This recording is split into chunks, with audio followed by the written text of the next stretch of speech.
आजच्या भागामध्ये ही सुलू आत्या खूप खुश असते आणि तिचा भाऊ तो अण्णा बाहेर बसलेला असतो. त्यामुळे ती तिच्या घरातून त्या वटपौर्णिमेची तयारी करून बाहेर येते आणि म्हणते, ए अण्णा, कुठे गेली रे तुझी सून? गेली वाटतं तिच्या घरी. धांगटांच्या घरी सून टिकेल काय? माझा शाप तर खरा होईलच ना. तो म्हणत असतो, माझी सून तिचं सर्टिफिकेट आणायला गेली आहे तिच्या तिच्या लहान देरासोबत. आणि तू काय म्हणते ग सारखी ती सोडून जाईल? आमच्या घराला कधीच ती सोडून जाणार नाही. खूप छान सून भेटली आहे मला. आणि तू काय व्रत करते ग? तुझा तर नवरा तिकडे दुबईला खूप खुश आहे दुसरं लग्न करून, आणि तू इकडे त्याच्या नावाचे व्रत करते. ती म्हणते, अण्णा, तुला काय सांगते, मला असं वाटतंय तुझी सून काही आता परतणार नाहीये. बघ ना, आज वटपौर्णिमेचं पहिलं व्रत असून ती तिच्या बापाकडे गेली.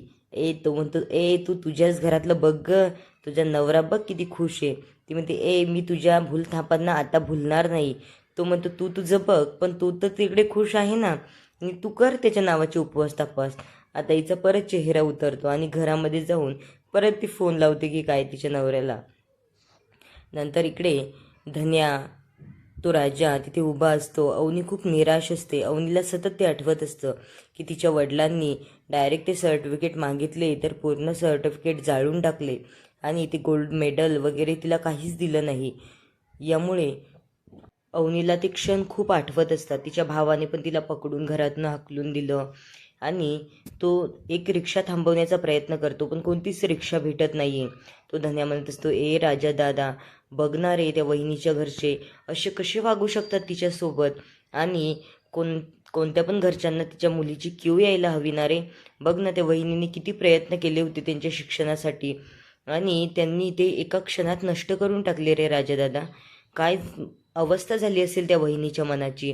तो राजा म्हणतो, धन्या, तू गप ना रे. आणि तो म्हणतो, तू जा बरं इथून. नंतर तो अवनीकडे जातो आणि म्हणतो, तो धन्याचं जास्त मनावर नका घेऊ, तो ना खूपच बोलत असतो.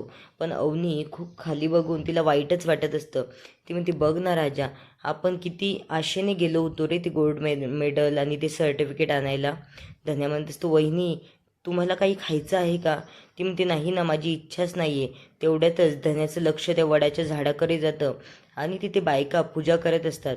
तो म्हणतो, हो बरोबर आहे, वहिनीला वटपौर्णिमेचं व्रत करायचं असेल म्हणून त्यांना आता काही खायचं नसेल.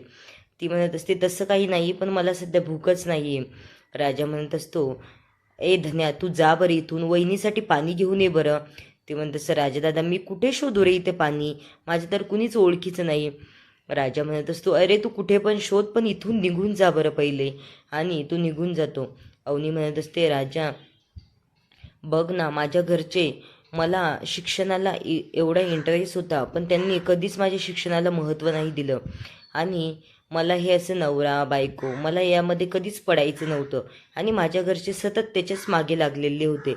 आणि तू परका असूनसुद्धा माझ्या पाठीमागे किती भक्कमपणे उभा राहिला. तुझ्यासारखा जोडीदार भेटायला ना खरंच भाग्य लागतं. तू ज्या मुलीच्या आयुष्यात जाशील ना, तिचं खरंच कल्याण होईल. तो राजा म्हणत असतो, हो, पण माझं तुमच्यावरच प्रेम आहे ना, मला कुणाच दुसऱ्या मुलीचा विचारच करायचा नाही आहे. पण तो तिला स्पष्टपणे सांगू शकत नाही. ती त्या वडाच्या झाडाकडे बघते आणि ती म्हणते, मला पण हे खूप करावंसं वाटतंय, पण आता सध्या इच्छा होत नाही आहे. पुढे जर असं कधी झालं ना, मी खूप छान हे व्रत करेल. राजा निराश होतो आणि तो पण त्या झाडाकडे बघत असतो. तेवढ्यातच अवनी एकटक नजरेने बघते आणि म्हणते, बाबा असे कसे वागू शकतात? सांग ना, मला तर कल्पनाच करवत नाही आहे की ती माझ्या विरोधात जाऊन, एवढी लाडकी होती मी त्यांची, पण त्यांनी हे सगळं माझं ऐकून न घेता माझ्या विरोधात उभे राहिले आणि माझं आयुष्याचं होतं नव्हतं झालं रे राजा. तो राजा म्हणत असतो, तुम्ही काळजी नका करू, मी आहे ना तुमच्यासोबत. आपण हे सगळं परत मिळवूया आणि तुमचं स्वप्न पूर्ण करण्याची ताकद मी तुम्हाला देतो. ती म्हणत असते, राजा तू माझ्यासोबत आहे म्हणून मला आता एवढं टेन्शन येत नाही. नंतर राजा त्या वडाच्या झाडाकडे पाहून त्याला स्वप्न पडल्यासारखं होतं, भास होत असतात. अवनी खूप छान तयारी करून आलेली आहे आणि ती पूजा करते. राजा तिच्याकडे हसत बघतोय आणि ती पण त्याच्याकडे मागे वळून हसत बघतीये. हे बघत असताना राजा त्या स्वप्नामध्ये हरवून जातो. अवनीला तेवढ्यातच चक्कर येते, पण त्याचं काही लक्षच नसतं. तो त्या भास होत असतात तो अवनीला उचलून घेतो, ते फेरे मारताना तिच्या डोक्यावर पदर टाकतो, तिच्यासोबत तोही फेरे घालतो. तेवढ्यातच तिला चक्कर येताना तो बघतो आणि तो म्हणतो चला बरं इथे मंदिरामध्ये जाऊन बसा. तो मंदिरामध्ये तिला घेऊन येतो आणि पाणी प्यायला देतो, तर पाणीही त्याच्याकडे नसतं. अवनीला खूपच चक्कर आल्यासारखं होतं आणि ती एकदम अशी झोपून जाते, बेशुद्ध होते. राजाला खूप टेन्शन आलेलं असतं. तो त्या बायकांकडे पाणी मागायला येतो आणि तो म्हणतो साखर असेल तरी पण चालेल. साखर आणि पाणी पिल्याने त्यांचा अशक्तपणा दूर होऊ शकतो. पण त्या बायका म्हणत असतात की तिचा उपवास असेल ना तर तिला साखरही खायला चालत नाही. आता तो राजा यांना काहीच बोलू शकत नाही, कारण त्या बायका पण ओळखीच्या नसतात. त्यातलीच एक बाई तिला पाणी देते आणि तो पाणी घेऊन अवनीकडे जातो. तेवढ्यात तिला जाग येते आणि तो म्हणतो काय झालं होतं तुम्हाला? मला खूप टेन्शन आलं होतं, अचानक तुम्ही बेशुद्ध झालात. तू म्हणत असते नाही राजा तू टेन्शन नको घेऊ, मला काहीही झालं नव्हतं. तेवढ्यातच ती एक बाई म्हणते किती छान जोडा आहे तुमचा.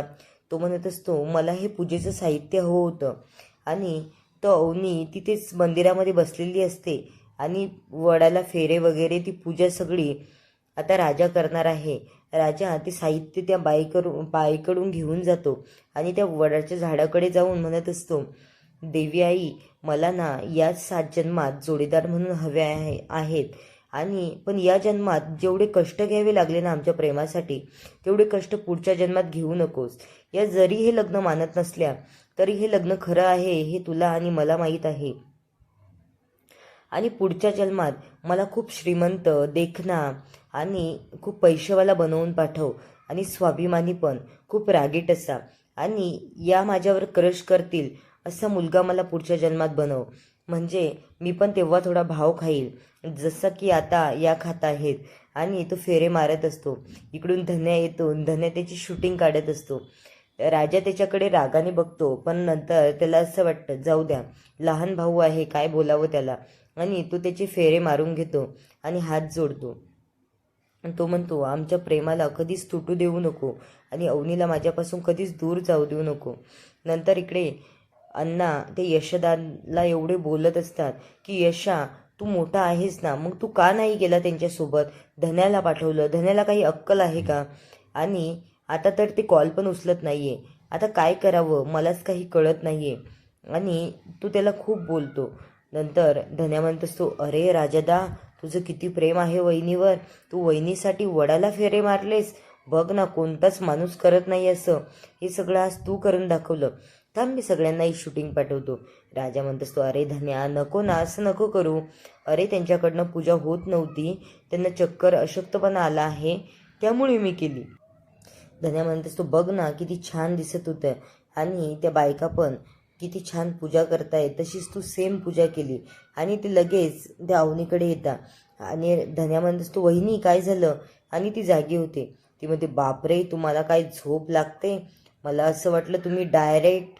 अवनी म्हणत असते काही धन्या मी डायरेक्ट कुठे जाणार आहे, असं काही होणार नाही. आणि धन्याने आणलेली बिस्लरीतलं पाणी राजा तिला प्यायला देतो. लगेच यशा परत फोन करतो तेव्हा धन्या कॉल उचलतो आणि म्हणतो अरे यशदा आम्ही ठीक आहोत, आम्हाला काहीही झालेलं नाही आहे, त्यामुळे तुम्ही काळजी करू नका. यशदा म्हणतो अरे मी किती वेळचा कॉल करत होतो, उचलून तर सांगायचं. आम्ही किती टेन्शनमध्ये होतो की तिकडे काय झालं असेल काय नाही. पहिलेच तुमच्या जीवाला धोका आहे असं आम्हाला कळलं होतं. धन्या म्हणत असतो तसं काही नाही आहे, आम्ही घरी आल्यावर सांगतो. आणि तो फोन ठेवून देतो. अण्णांच्या जीवात पण आता जीव आलेला आहे की ही सगळी मुलं सुखरूप आहेत. अण्णांचा या सगळ्या मुलांवर खूप जीव आहे आणि अवनीला तर ते अगदी मुलीसारखंच जपतायत. नंतर राजा म्हणत असतो अवनी चला ना आपण घरी जाऊयात. आता त्यांना एक गाडी भेटते, त्या गाडीमध्ये जागा पण नसते. धन्या एका साईडने शिटावर मागं बसतो आणि राजा खाली बसतो. जागा नसल्यामुळे अवनीला राजाच्या मांडीवर बसावं लागतं आणि तिथे पण तिला झोप लागते. अगदी त्या राजाच्या मिठीत जाऊन ती झोपत असते. ती एक बाई एवढी हसायला लागते